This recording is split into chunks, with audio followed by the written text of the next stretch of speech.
Let's put on a bunny costume and I'll put you through crash bunny school. Off the bunny. Good. Then into a costume, a too-tight satin bathing suit and black leotards. More coverage probably than you'd find on the beach. It just looks barer. My matching shoes will fit one size larger than I normally take. This job is hardest on the feet.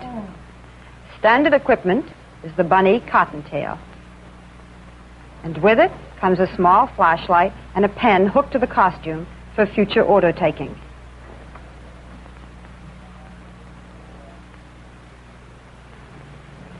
Now, to your ears, earphones. Are most of the girls embarrassed when they first put these costumes on?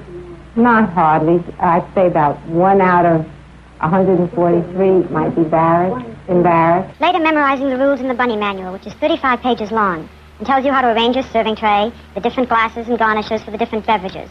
A test is given on the manual, and later if a bunny is untidy or late, chews gum, so forth, she gets demerits and pays a cash fine. Dating customers or drinking alcoholic beverages before or on the job means automatic dismissal. After the manual test, the experienced bunnies then rehearse the new trainee. The bunny dip, in particular, confused me. Tell me something, Lucky. What is the bunny dip? Well, the bunny dip is a position that we use because it's, kind of difficult to serve over the table or things like that. How's it done? Well, why don't you show me? We're holding our tray. We take the glass from the tray, keep the legs together, and there's the table. You serve sideways, then? Yes, we serve sideways. Uh-huh. And you bend at the knee, and you put your legs together. Yes. Weight on the right leg, the left leg in front of the right leg, and you dip. You think you could show me? Let me try. Yes, I think I could show you. Left leg in front of the right leg. Like that? That's right, legs together. You're holding your tray here. Or your weight on the right leg. Throw your weight on your right leg. And come out and take your glass from your tray and back to the table. It's like a ballet movement, kind of. Yes. When my turn came, I felt pretty awkward.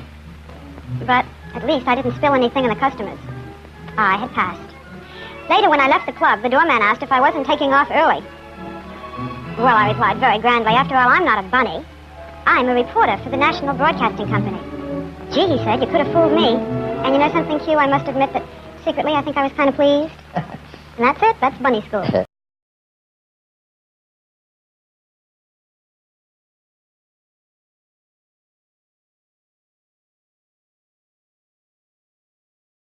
Across the United States, it's a phenomenon. And bunnies. Hostess waitresses disguised as rabbits are central features of the clubs. Good evening, I'm your bunny, Gloria. I'm your bunny, Tony. There were people who began to look at the personification of what women were supposed to be as bunnies.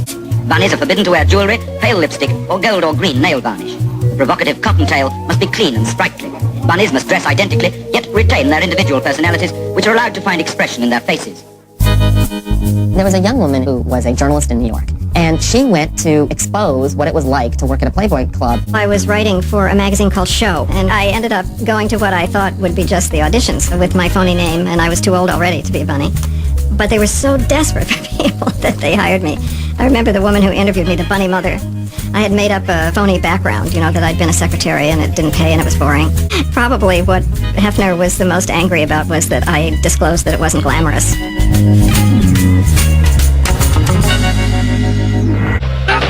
The changes in public discussion and display of sex are easy to see. What is not so apparent are some of the differences in attitude towards sex on the part of the older generation, in contrast to the younger generation. Our generation grew up really as a generation of voyeurs. We were not supposed to touch, we were not supposed to experience. The kids don't go to clubs with semi-nude waitresses. It's not a big kick to them. Still a big kick to us.